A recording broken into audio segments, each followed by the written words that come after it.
Sa piging ng ating Panginoon, tayo'y laging natitipon upang matutong magmalang sa pag-ibig na nakamtan.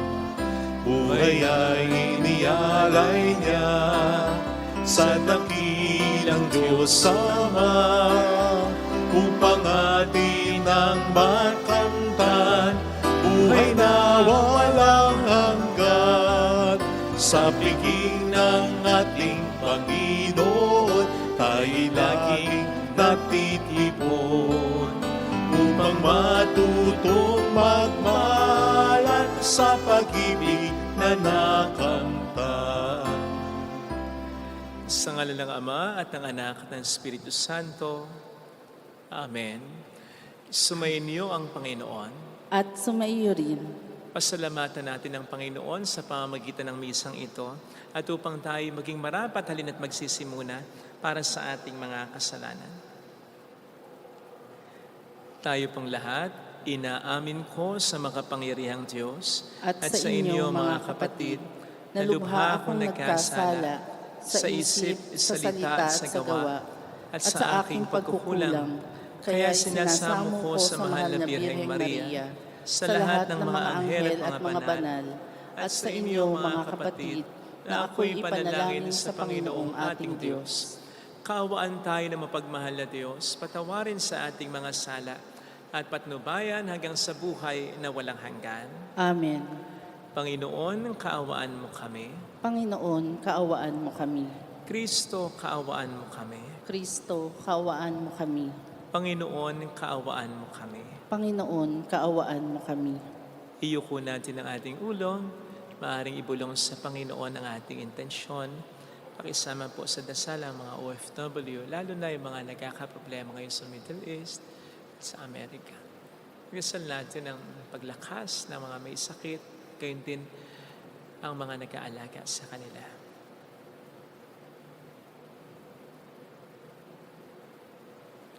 Manalangin tayo. Ama naming makapangyarihan, lakas ka nang walang inaasahan kundi ikaw. Ang pagluhog namin ay iyong pagbigyan sapagkat kami mga tao lamang na pawang mahihina kapag iyong iniwanan. Kaya naman kami lagi mong tulungan upang sa pagtupad ng iyong mga kautusan, ikaw ay aming mabigyang kasiyahan sa aming iniisip at ginagawa araw-araw. Sa pamamagitan ni Jesucristo, kasama ng Espiritu Santo, magpasa walang hanggan. Amen. Ang salita ng Diyos mula sa ikalawang sulat ni Apostol San Pablo sa mga taga-Korinto. Mga kapatid, yamang marami ang nagmamapuri tungkol sa mga bagay na makalupa, ako man ay magmamapuri. Kung may nakapagmamapuri, ako'y magmamapuri din. Ako'y nagsasalitang tulad ng isang mangmang. Sila ba'y Hebreo? Ako man. Mga Israelita ba sila? Ako rin. Lipi ba sila ni Abraham? Ako'y gayon din.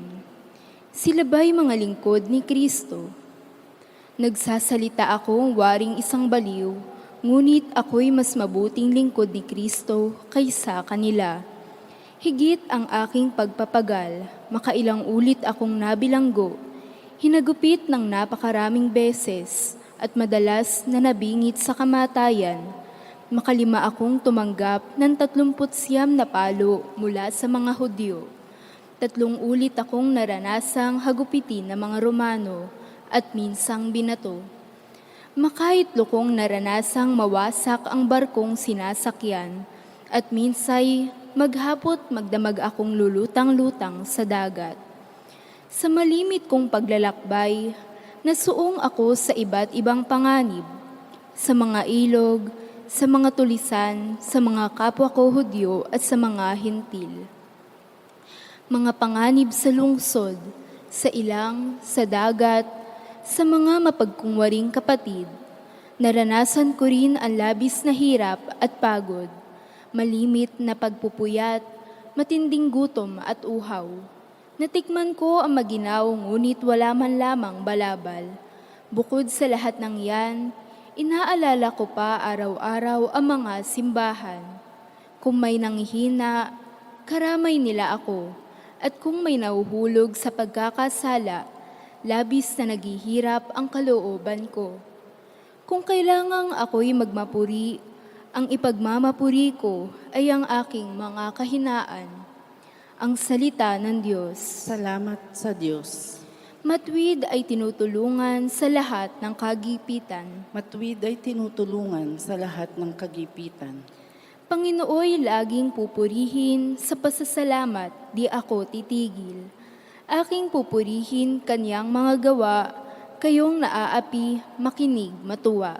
Matuwid ay tinutulungan sa lahat ng kagipitan. Ang pagkadakila niya ay ihayag, at ang ngalan niya ay purihin ang lahat. Ang aking dalangi, dininig ng Diyos, na wala sa akin ang lahat kong takot. Matuwid ay tinutulungan sa lahat ng kagipitan. Nagalak ang aping umasa sa Kanya, pagkat di nabigo ang pag-asa nila. Tumatawag sa Diyos ang walang pag-asa, sila'y iniligtas sa hirap at dusa. Matuwid ay tinutulungan sa lahat ng kagipitan.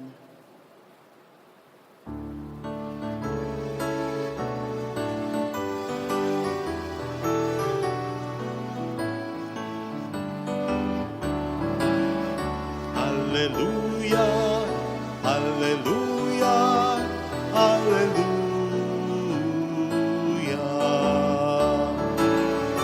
Hallelujah, hallelujah, hallelujah.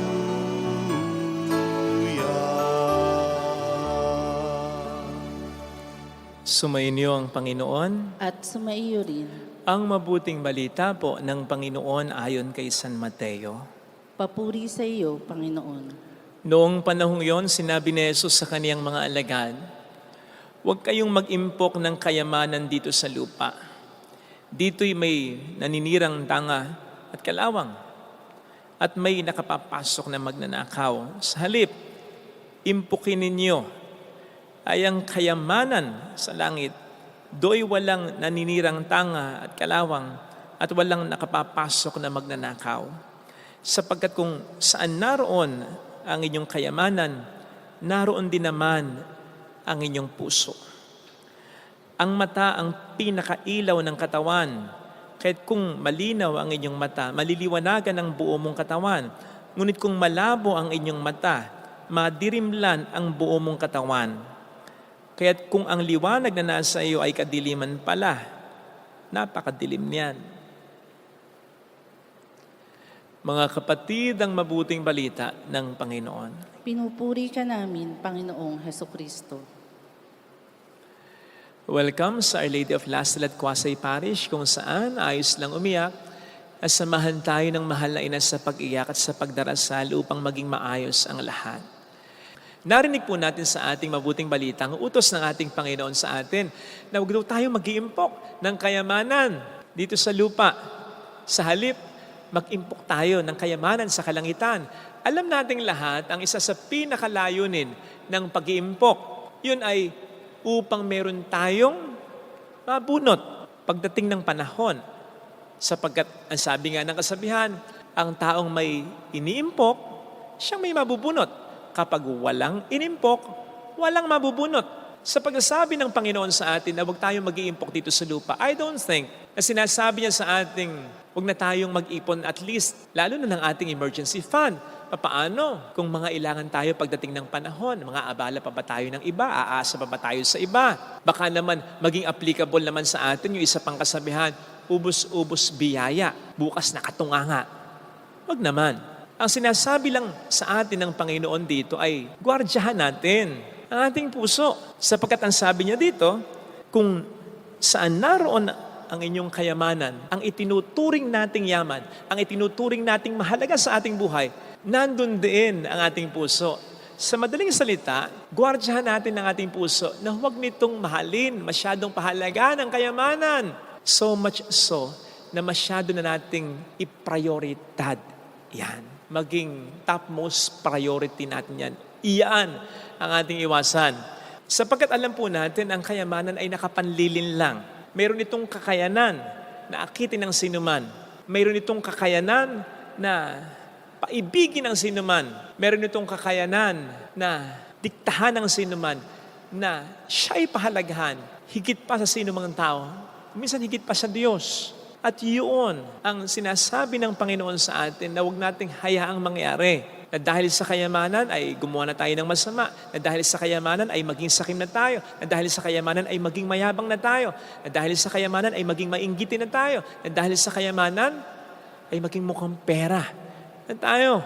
Hindi kataka-taka na sa Biblia po, sa lahat ng mga topics, ang kayamanan ng isa sa pinakamaraming beses na binabanggit o natakil ng ating Panginoong Jesucristo.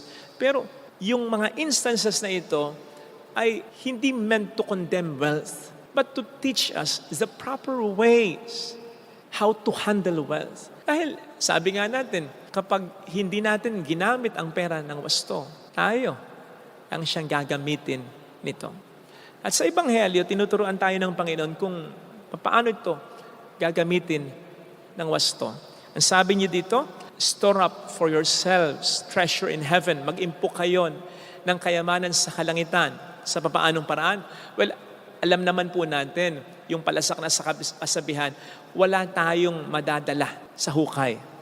Iiwan natin ang ating mga kayamanan. In that case, masasayang lang ang mga yan, lalo na kung pag-aagaw-agawan lang. Ang sinasabi sa atin, hindi man natin madala ang kayamanan sa hukay, pwede natin itong dalhin in advance. Yes, sa kalangitan, diretsyo na sa kalangitan. At ito'y sa pamamagitan ng paggawa natin ng maraming kabutihan sa pamamagitan ng ating mga yaman. Pag sinabing yaman dito, hindi lang ito pera, ha? Yaman din ang buhay natin. Mahalaga din ang panahon natin. Yaman din ang talento natin dahil mahalaga rin naman ito. Yaman din yung pagmamahal natin, yung pakikisama natin. Kung gagamitin natin ang mga yaman na ito para sa kabutihan, hindi man natin ito madala sa hukay. Hindi ito mawawala sapagkat ito ay madadala natin in advance sa kalangitan. O hindi ba? Yun ang sabi niya sa Ebanghelyo ayon kay San Lucas 16 verse 9. Gamitin niyo sa pakikipagkaibigan ang kayamanan ninyo upang maubos man ito, may tatanggap sa inyo sa buhay na walang hanggan. Ito ay patungkol sa isang talinghaga na tampok ang isang katiwala na naramdaman at nalaman ng palalayasin siya ng kanyang amo.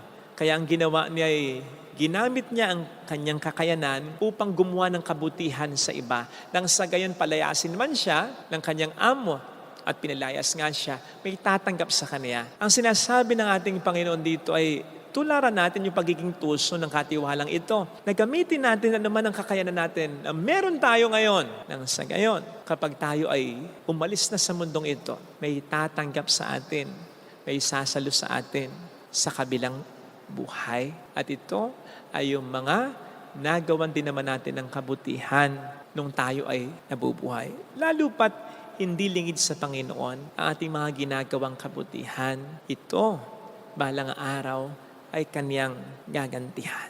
Narinig niyo na siguro yung kwento o yung pagsasabi na kapag tayo gumagawa ng kabutihan ay para bagang nagpapadala na tayo ng mga materyales sa kalangitan na pampagawa ng ating mga tahanan.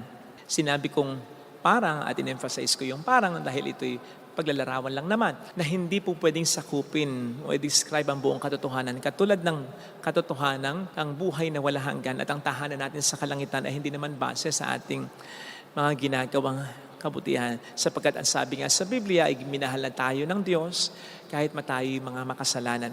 Kaya lang, alam din naman natin, katulad ng sinabi ko last Wednesday, na gagantihan ng Panginoon ang ating mga kabutihan. Iba pa rin siyempre yung quality ng pagmamahal ng Diyos sa mga sumusunod sa Kanya. Hindi dahil sa may paborito siya, kundi dahil silang mga sumusunod sa Kanya ang siyang mas mag-enjoy lang talaga, mas makararanas lamang talaga ng pagmamahal niya. Kaya't kung tayo sumusunod,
pagsunod sa Diyos, sa aspeto ng pagbibigay, bibigyan niya rin tayo ng biyaya, siksikliglig at umaapaw, kumpara sa mga hindi nagbibigay. Kaya nga pagpasok daw natin sa kalangitan, ano nga ang sasabihin ng Panginoon sa atin? Well done, good and faithful servants. Oh, well done. Ibig sabihin, may pinagawa siya na ginawa natin. Servants. Sapagkat tayo mga katiwala lang. Katiwala lamang tayo ng ating kayamanan. Katiwala rin tayo, hindi lang ng pera, kundi ng buhay natin, ng talento natin, ng panahon natin, ng anuman, ng kakayanan natin. At dahil katiwala tayo, pinagkakatiwalaan tayo ng Panginoon na ibabalik natin ito sa Kanya ng may interes, ng may bunga, ng may kita. At yun ay sa pamamagitan nga po ng ating mga ginawang maganda. Yun ang investment natin, maaaring dito sa lupa, kundi lalo na sa kabila. Kaya itanong natin, saan ba tayo nag-iimpok? Ito ba sa lupa o sa kabila? Tandaan natin ang maliwanag na sinabi sa atin ng Panginoon, walang kasiguraduhan na mga iniimpok natin dito sa lupa. Pwedeng manakaw, pwedeng masira. Ngayon, nakikita natin ang posibilidad na po pwede rin tayong maging biktima ng gera. Pag nagkagera, saan mapupunta yung yaman natin? Siyempre, ang posibilidad na araw-araw po pwede tayong mamatay. Iiwan talaga natin yan. Sana, gamitin na po natin ng wasto habang maaga. Mag-invest na agad tayo sa kalangitan sa pamamagitan ng mga yaman yan upang hindi ito masayang. Ito sana ang hilingin nating biyaya sa ating banal na pagdiriwang. Ilagay natin ang ating kanang kamay sa tapat ng ating puso.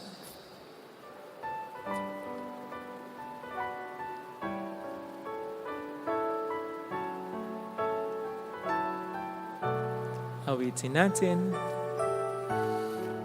Alam kong may magagawa ang Diyos.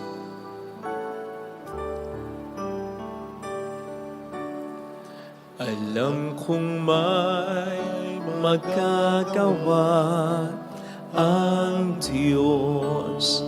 Alam kong may magagawa. Makapangyarihan siya. Walang imposible sa Kanya. Kung ako'y magtatapat, sa Kanya'y maglilingkod, alam kong may magagawa ang Diyos.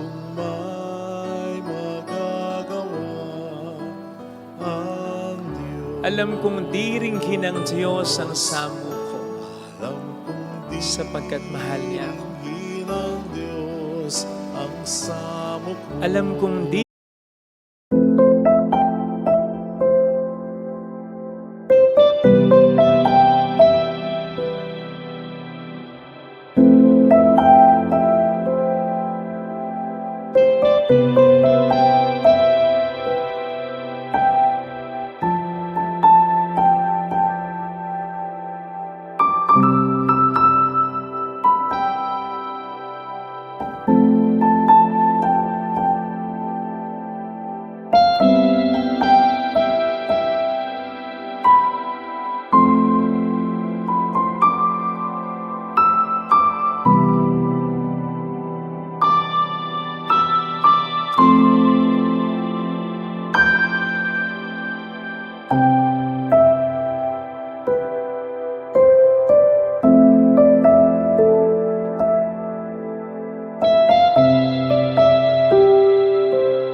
kinang Diyos ang samo ko, Alam kong di sapagkat alam niya rin naman ang pinagdaraanan. ang samo ko. Kung ako'y magtatapat, Kung ako'y magtatapat sa Kaniya'y maglilingkod, sa Kanya'y maglilingkod. alam kong di rin kinang Diyos ang samo ko. Iringin ang Diyos. Pikit natin ang ating mga mata. Panginoon, tulungan mo ko na wag maging alipin ng kayamanan. Pahalagahan ko pero hindi sa punto na ipagpapalit ko ang relasyon ko sa iyo o ang relasyon ko sa sino mang tao. Tulungan mo akong gamitin ito ng wasto at hindi ako ang gamitin ito. Tulungan mo akong ikabit, iasa sa iyo ang seguridad ko, hindi sa kayamanan. Salamat, Panginoon, sa pagbibigay mo sa akin ng mga kayamanan, hindi lang pera kundi mga kakayanan, yung buhay ko, yung talento ko, yung panahon ko. Tulungan mo ko, Panginoon, na isulit ito upang sa pagharap ko sa iyo, may maibigay akong tubo nito. Hallelujah. Purihin ang Diyos. Hallelujah! Hallelujah. Pasalamatan siya. Siya ay muling babalik sa atin. Hindi niya tayo iiwan. Hindi niya tayo pababayaan. Paniwalaan natin yan. Hallelujah! Purihin ang Diyos. Hallelujah! Sa takdang panahon, babalik ang Panginoon upang tayo ay kunin. Tapat siya sa kaniyang mga pangako sa atin. Sabihin mo sa sarili mo, mayroong magandang mangyayari sa iyo. Higit pa sa inaasahan mo sapagkat napakayaman ng Diyos. Hindi mo masusukat ang kaniyang kayamanan. Kaya lang sana maunawaan mo muna na ikaw ang kanyang pinakayaman. Sana siya rin ang maging pinakayaman mo. Na ang matanggap siya, na ang mapalapit sa Kanya, ang siyang maging pinaka at hikain ng buhay mo. Pinaka maging layunin mo at buong puso niyang ibibigay ang kayamanan. Papuri sa Ama at sa Anak sa Espiritu Santo. Kapara na sa unang-una ngayon, magpakailanman at magpasawalang hanggan. Amen. Pag-aalay.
tinapay,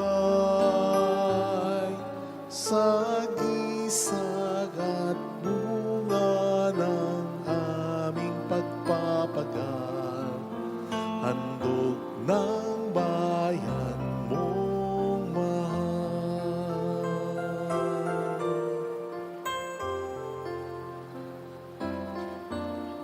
Laan na alay sa iyong palad, buhay namin pagsisikap, huwag nawang hadlangan ang aming kakulangan, handog namin sa iyo lamang. Kapuri-puri ka po naming mahal, O Diyos ng langit at sangkalupaan, basbasan at lingapin buhay naming laan. Tinig namin ay pakinggan.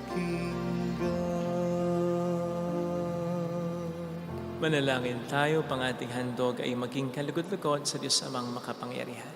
Tanggapin nawa ng Panginoon itong paghahain sa iyong mga kamay sa kapurihan niya at karangalan sa ating kapakinabangan at sa buong sambayanan niyang banal. Ama naming lumikha, kami ginawa mong may angking katauhan na dapat pakanin at pangalagaan, at yung dinudulutan ng banal na pakikinabang, ipagkaloob mong kami huwag magkulang sa mga inukol mo para sa aming kapakanan. Sa pamamagitan ni Jesucristo, sama po ang Espiritu Santo magpa sa walang hanggan.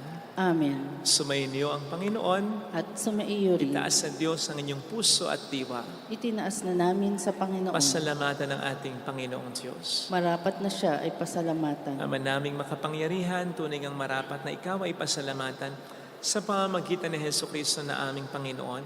Siya ay naging kapwa naming maasahan upang may mangunang umako sa pananagutan dahil hangad mong magbago ang kinamihasang pagkakanya-kanya ng sangkatauhan. Bunga ng pagtitiis siya ay nanaig at ang kamatayan ay kanyang nalupig.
At siya ang aming daan para aming masapit ang iyong tapat at maasahang pag-ibig. Kaya kaisa ng mga anghel na nagsisiawit ng papuri sa iyo ng walang humpay sa kalangitan, kami nagpupunyi sa iyong kadakilaan. Santo, Santo, Santo, Panginoong Diyos ng mga hukbo, napupuno ang langit at lupa ng kadakilaan mo. O sana sa kaitaasan. Pinagpala ang naparirito sa ngalan ng Panginoon. O sana sa kaitaasan. Ama naming banal, ikaw po ang bukal ng tanang kabanalan. Kaya't sa pamamagitan ng iyong Espiritu gawin pong banal ang mga kaloob na ito upang para sa amin ay maging katawan at dugo ng aming Panginoong Hesukristo. Bago niya pinagtiis ang kusang loob na maging handog, ginawa kaniya ang tinapay, pinasalamatan kaniya, pinaghati-hati niya iyon, iniabot sa kaniyang mga alagad at sinabi, "Tanggapin ninyong lahat ito at kanin. Ito ang aking katawan na ihahandog para sa inyo."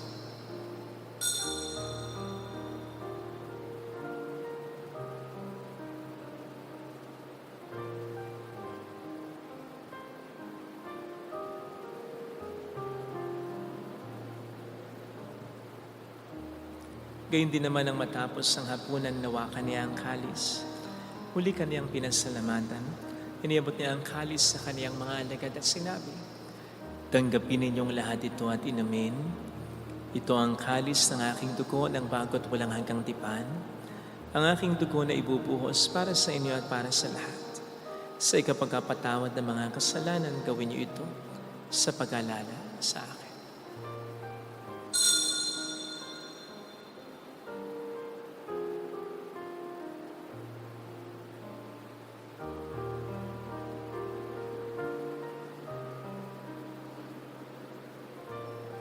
Ipagbunyi natin ang misteryo ng ating pananampalataya. Si Kristo'y namatay, si Kristo'y nabuhay, si Kristo'y babalik sa wakas ng panahon. Ama, ginagawa namin ngayon ang pagkalaala sa pagkamatay at muling pagkabuhay ng iyong anak. Kaya inialay namin sa iyo ang tinapay ng buhay at ang kalis ng kaligtasan. Kami po'y nagpapasalamat dahil kami iyong minarapat at tumayo sa harap mo para maglingkod sa iyo. Sinasamo namin kami na magsasalo sa katawan at dugo ni Kristo ay mabuklod sa pagkakaisa sa pamamagitan ng Espiritu Santo. Ama, lingapin mo ang iyong simbahang laganap sa buong daigdig. Puspusin mo kami sa pag-ibig kaisa ni Leon na aming Papa, ni Dennis na aming Obispo at ang Tanang Kaparian. Alalahanin mo po ang mga kapatid naming nahimlay nang may pag-asang sila'y muling mabubuhay, lalo na sana ang aming mga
darasal, saglit nating ipagdasal ang ating mga kakilalang namatay na.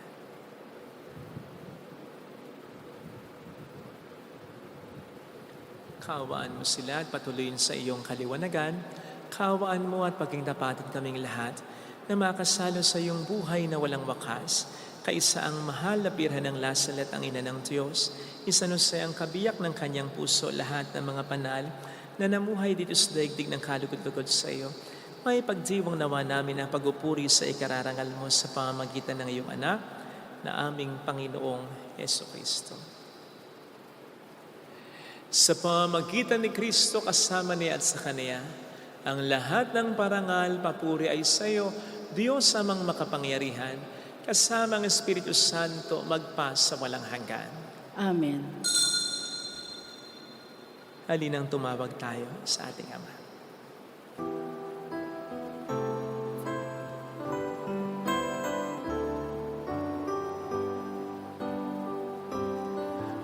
Ama namin, sumasalangit ka, sambahin ang ngalan mo, mapasa amin ang kaharian mo, sundin ang loob mo dito sa lupa para ng sa langit.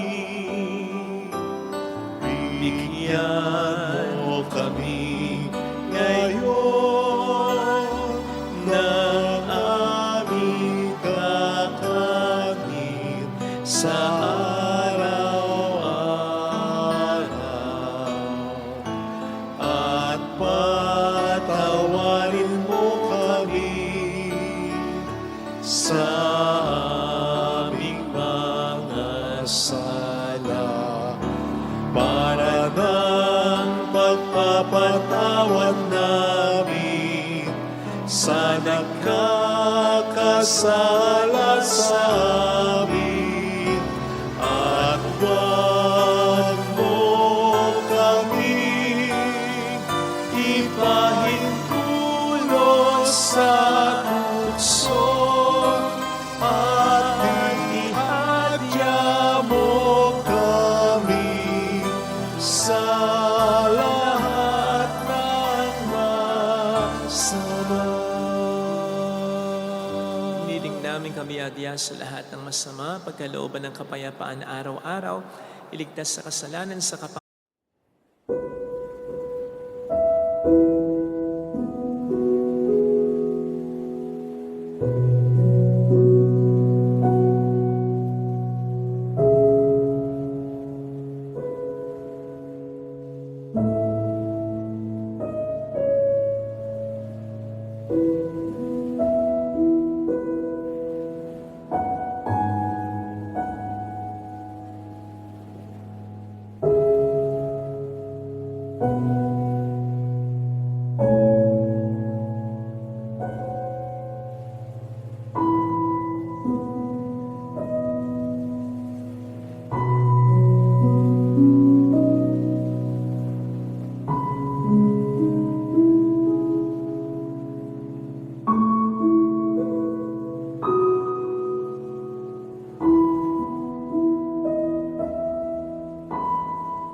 pamakan sa mga seryosong karamdaman.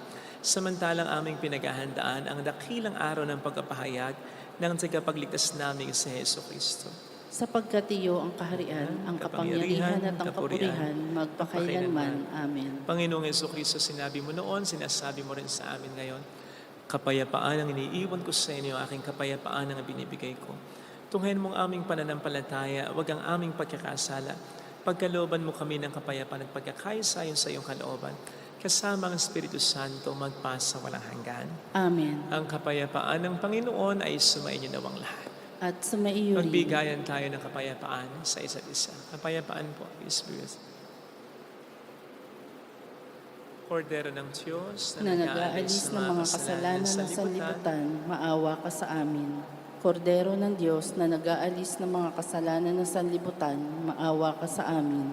Kordero ng Diyos na nag-aalis ng mga kasalanan ng sanlibutan, ipagkaloob mo sa amin ang kapayapaan.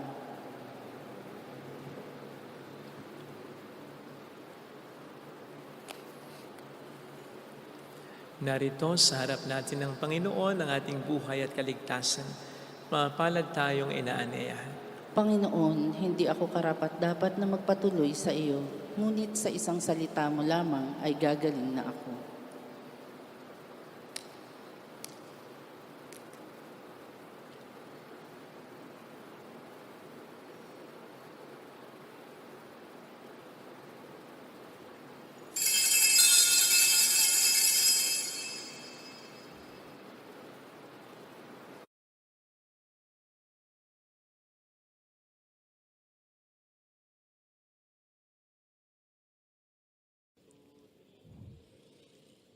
Panalangin para sa espiritual na pakikinabang. Panginoong Hesus, ako ay naniniwala na ikaw ay nasa kabanal-banalang sakramento. Iniibig kita ng higit sa lahat at ninanasa kong tanggapin ka sa aking kaluluwa. Sapagkat sa mga sandaling ito, hindi kita matatanggap sa sakramento.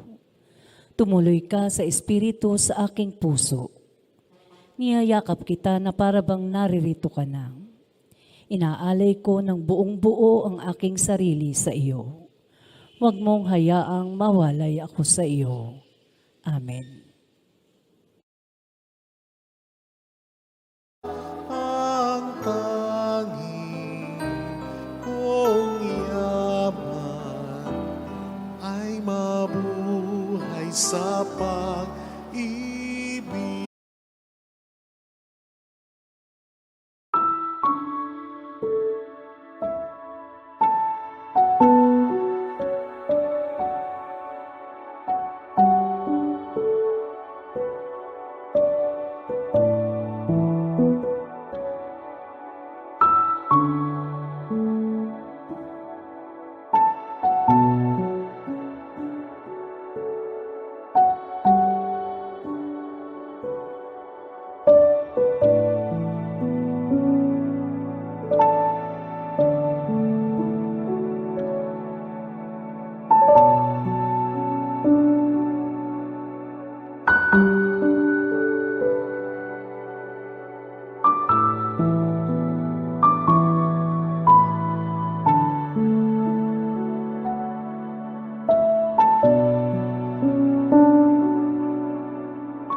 buhay sa pag-ibig ay paglalaya, na hantong ay payapat may galak, sa maalab na udyok ng pag-ibig. Hinahanap kita sa aking kapwa, ang siyang tanging tumatanglaw, bituin sa aking patnubay, diwa sa paglalakbay, sandigan lakas at tibay, laging awit ang sagisag, ang mabuhay sa pag-ibig, ang tanging kong yaman ay mabuhay sa pag-ibig.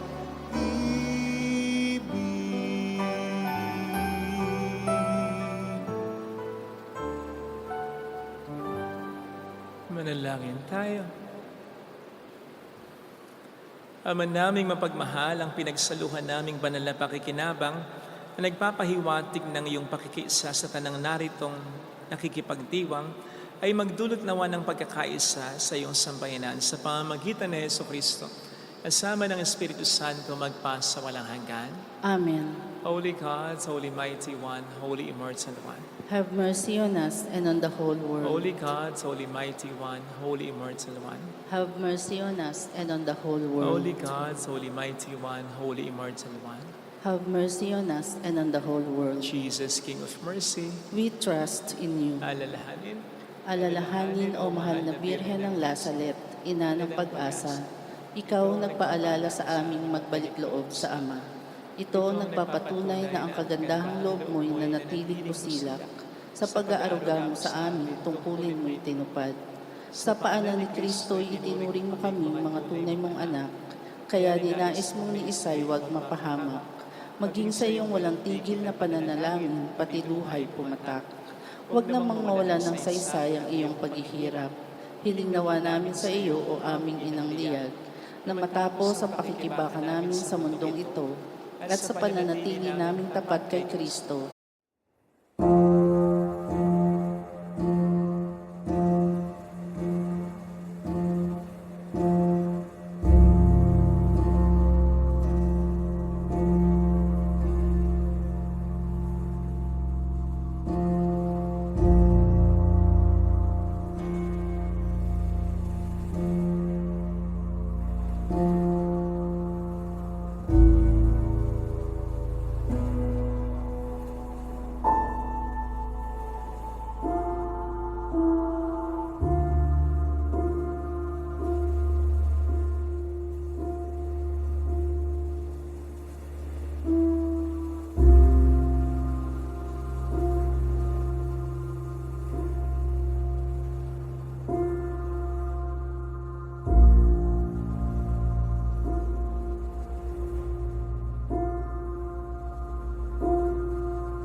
Sa kapurihan mo'y makibahagi kaming ganap, upang kung nasaan ka ngayon ay maparoon din kaming lahat.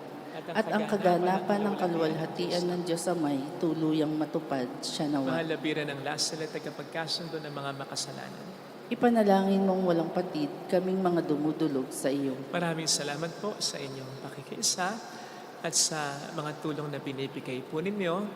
Dalangin ko ang mga tulong na ito ay maging counted sa kalangitan, maging investment ninyo sa kalangitan, sapagkat sa mga tulong ninyo, marami talaga ang nakikinabang.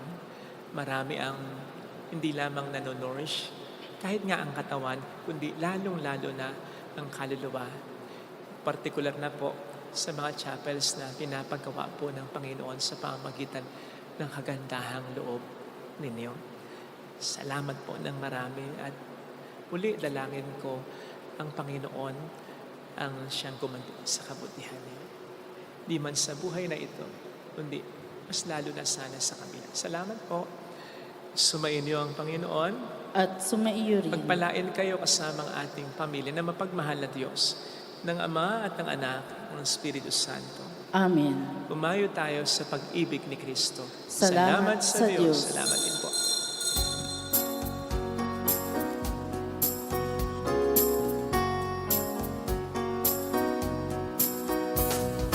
On this day, O Mother of our Lord, we sing you praise for lighting up our way. Your tears did soften up the hearts of men, and they still do today. May our love for you bring comfort in your pain. On this day, O Mother of our Lord, we sing you praise for lighting up our way. Your tears did soften up the hearts of men, and they still do today. May our